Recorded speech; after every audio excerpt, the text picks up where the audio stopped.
ना दहेज में सामान चाहिए, ना ही पाका के मकान चाहिए। ना दहेज में सामान चाहिए, ना ही पाका के मकान चाहिए।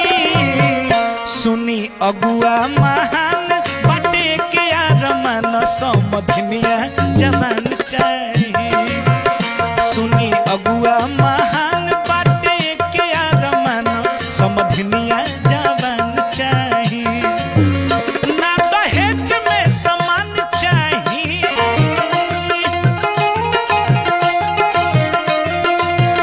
ना ही पाका के मकान चाहिए।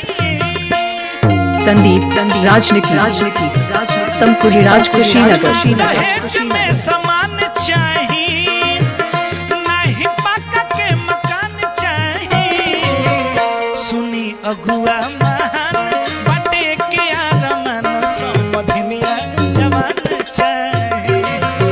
सुनी अगुआ महान बाटे के आरमान समधनिया जवान चाहिए।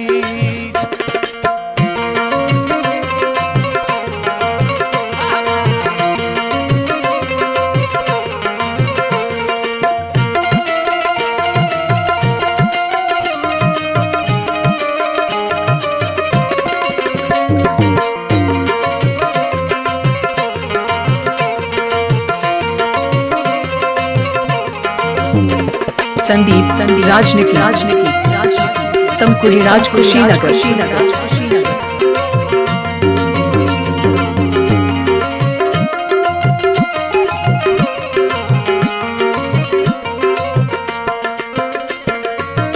लड़का के बाबूजी को हतर है, देखिए हमारा कूलर और टीवी ना चाहिए, कूलर के जगह पर एसी कर देती तो ठीक रहे। लड़का के बाबूजी को हतर है, ना चाहिए कूलर आ ना चाहिए टीवी, पढ़ल लिखल चाहिए हमारा बबुआ के बीबी। ना चाहिए कूलर या ना चाहिए टीवी, पढ़ल लिखल चाहिए हमारा बबुआ के बीबी।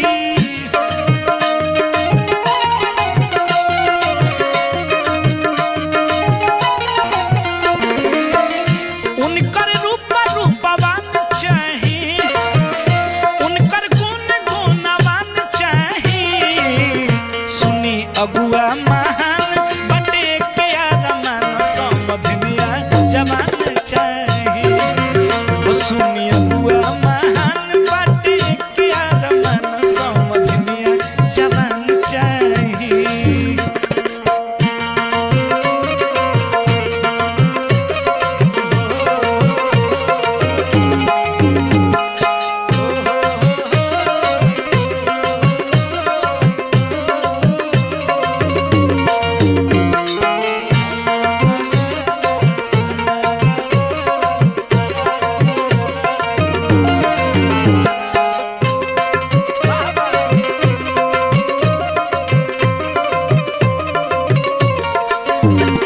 संदीप राजनीति गाजीपुर हारी ओम नगर।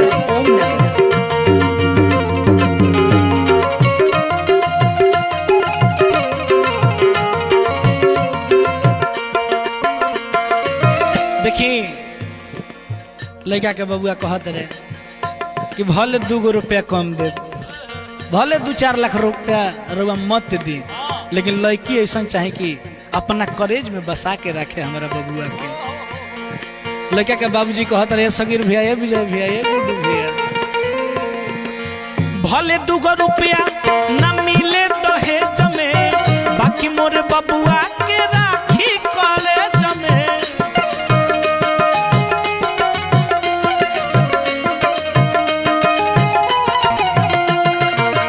भले 2 रुपया न मिले दहेज में, बाकी मोर बबुआ के राखली करे जमे।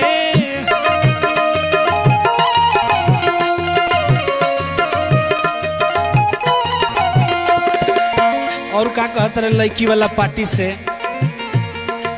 ई लाइन तनी बहुत अच्छा बा। निमन कुल खानदान चाही,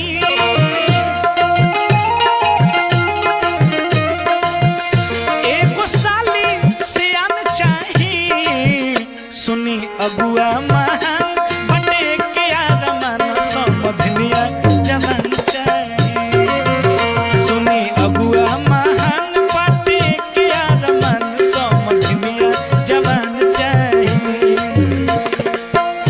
ना दहेज में सामान चाही, ना ही पाका के मकान चाही, सुनी अगुआ महान बटे के आरमान समधनिया जवान चाही, सुनी अगुआ महान बटे के आरमान समधनिया जवान चाही, सुनी अगुआ महान बटे के आरमान समधनिया जवान चाही, हो सुनी अगुआ महान बटे के आरमान समधनिया जवान चाही, हो सुनी अगुआ मोबाइल नंबर 950151 अगर जवान ना रहे तो शादी ना हुई।